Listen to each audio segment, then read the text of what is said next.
Hello आङो सिमान आङो मोनसे मोटिवेशन स्पीच लाखिनो सानदों।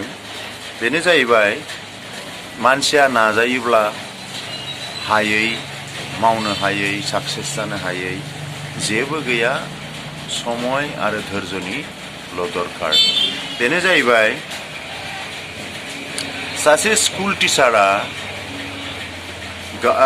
सरकारि स्कुलनि टिचारा सानसेखालि सानदोंमोन गाव क्लास फोरोंबाय थानायाव जे आङो दिनै स्टुडेन्टफोरजों मोनसे सावरायनो सानदों। बे मोनसे सानदों आरो क्लास फोरोंनायनि गेजेरावनो बेबायदि सानदों क्लास फोरोंनायखौ दोनथ'नानै दा बियो गांसे 100 रांनि माने 100 थाखानि नट दिरुननानै गथ'फोरनि सिगाङाव बुंबाय बे 100 थाखाखौ नोंसोरो माबायदियै बाहायगोन दे बयबो बुंलाय बे 100 थाखाया जुदि नोंनिबा माबायदियै बाहायगोन।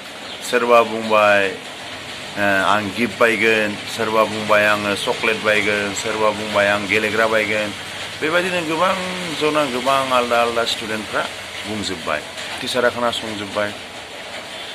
दा लास्ट सासेया बुंबाय औ नों मा सानदों नोङो मा खालामगोन होननानै सोंबाय बे टिचारा बे सासेनाव लास्टनाव। बे लास्ट सासेया बुंबाय जे आङो आइनो ससमा बायगोन। नङा नों मानो ससमा बायनो नोंनि आइनि ससमाखौ नोंनि बाबाया बायगोन। तखन बे गथ'आ बुंबाय ओहो आं आइनो ससमाखौनो बायगोन मानोना आंहा बिफा गैया।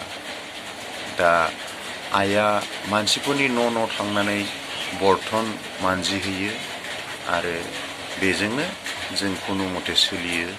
बेनिफ्राय बिनि मेगना बारा नुवा बेखायनो आं बेनो ससमाखौनो बायगोन। आं बे 100 रांजों ससमाखौनो बायगोन।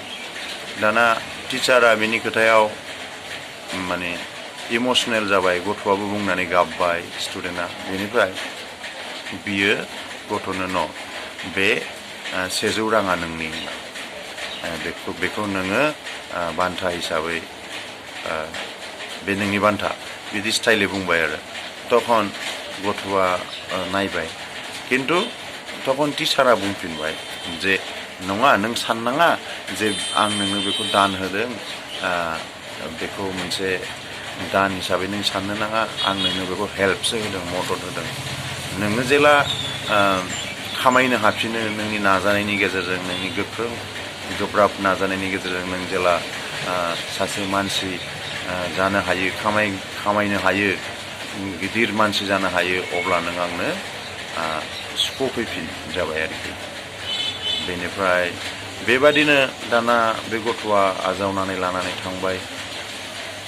बेबादिनो दाना सानसे 20 बोसोर उनाव बे स्कुलाव लांगोनायाव गंसे गारियाव गोजा बाथि गोनां गोजा लाइट गोनां गारि लाखिफैबाय। दाना बयबो नुहुरबाय गारि लाखिफैदों गोजा लाइट गोनां। होमबाथ' अफिसार फैदों।